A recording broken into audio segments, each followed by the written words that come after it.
हमारे साथ हैं ज्योति आचार्य अनिल कुमार त्रिपाठी जी। कल से छठ पूजा शुरू होने वाला है, इससे संबंधित वो कुछ सवालों का जवाब देंगे। गुरु जी, आपका हमारे चैनल में स्वागत है। धन्यवाद, बहुत बहुत धन्यवाद आपको। पहला तो सवाल ये है कि छठ पूजा जो कल से आरंभ होने वाला है उसके बारे में एक छोटी सी जानकारी कि आखिर ये पूजा मनाते क्यों हैं और इसके मनाने के पीछे का रीज़न। देखिए, ये पौराणिक कथाओं के अनुसार एक थे राजा प्रियव्रत, उनको कोई संतान नहीं थी। उसके लिए उन्होंने महर्षि कश्यप से जाकर के मिला, तो उन्होंने पुत्रेष्ठ यज्ञ कराने के लिए उन्हें सुझाव दिया और राजा प्रियव्रत ने पुत्रेष्ठ यज्ञ कराया। उससे उनको एक संतान उत्पन्न हुई, लेकिन दुर्भाग्यवश वो मृत संतान पैदा हुई, जिसको लेकर के वो जब श्मशान घाट पर गए तो उसके बाद वो इतने क्षुब्ध थे, इतने ग्लानि उनको थी कि वो खुद भी अपना प्राण त्याग करना चाह रहे थे। ये कुछ सोच ही रहे थे, तब तक ब्रह्मा की मानस पुत्री षष्ठी देवी का प्रादुर्भाव हुआ वहाँ, और उन्होंने कहा कि मैं ब्रह्मा की मानस पुत्री और इस प्रकृति की मूल प्रवृत्ति की छठी अंश हूँ, इसलिए मेरा नाम षष्ठी देवी है। तो तुम आज से मेरा पूजा करो और सूर्य का अर्घ्य दो और उपासना करो, इसके बाद तुम्हें ज़रूर ही संतान की उत्पत्ति होगी। और उसके बाद उस राजा को संतान की उत्पत्ति हुई और तब से यह छठ पर्व मनाया जाने लगा। ये छठ पर्व जो मनाया जाता है इसमें सूर्य भगवान को जल दिया जाता है, तो इन दोनों का कनेक्शन क्या है?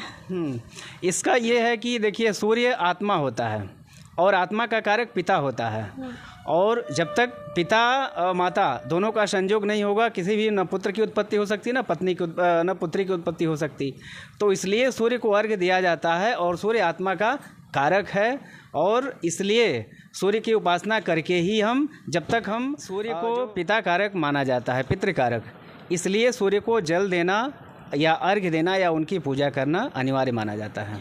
ये मतलब आपके कहने का मतलब ये है कि जो छठ पूजा होता है वो संतान के लिए होता है? हाँ, संतान के लिए भी होता है। और दूसरी बात, द्वापर युग में माता सीता भी जब वापस विजयश्री लोग लंका से आए थे, उस समय भी माता सीता ने भी छठ का व्रत किया था, ताकि हमारे कुल में सुख और शांति रहे, समृद्धि हो।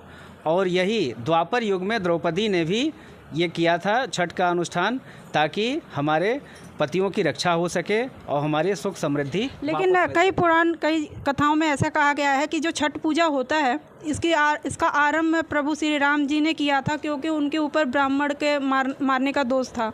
उस दोष से बचने के लिए उन्होंने छठ की पूजा की थी, तब से ये चालू हुआ है। नहीं, वो तो जो ब्रह्म दोष का था उनके ऊपर, उसके लिए अगर हम आ जाएंगे तो ब्राह्मणों में एक कानिकुब्ज ब्राह्मण होते हैं और एक शर्युपायन ब्राह्मण होते हैं।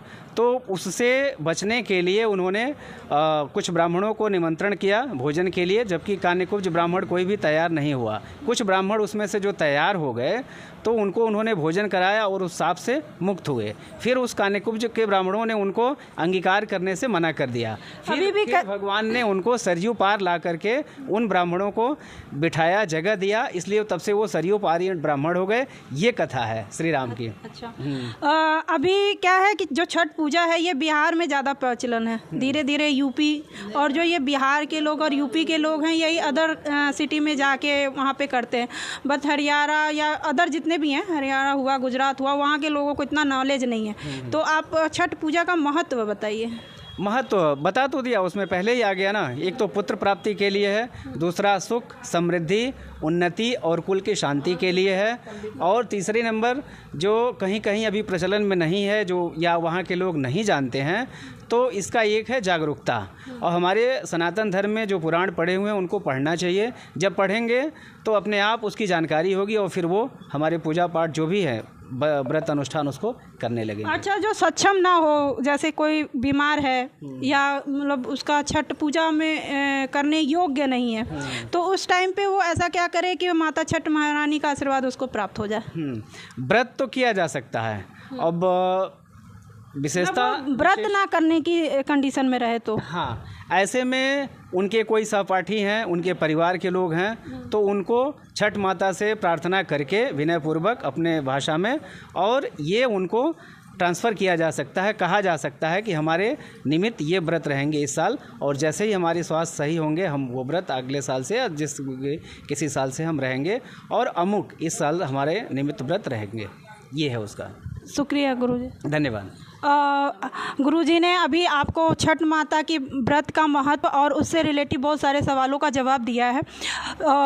आई थिंक मेरे कहने का मतलब ये होगा कि जो छठ पूजा है वो हर किसी को छठ माता की प्रार्थना करना चाहिए, ताकि उसके घर का भी विकास हो और उनके आने वाली पीढ़ी सुख और शांति समृद्धि से भरा रहे। यूटी मिरर से मैं मंजरी से।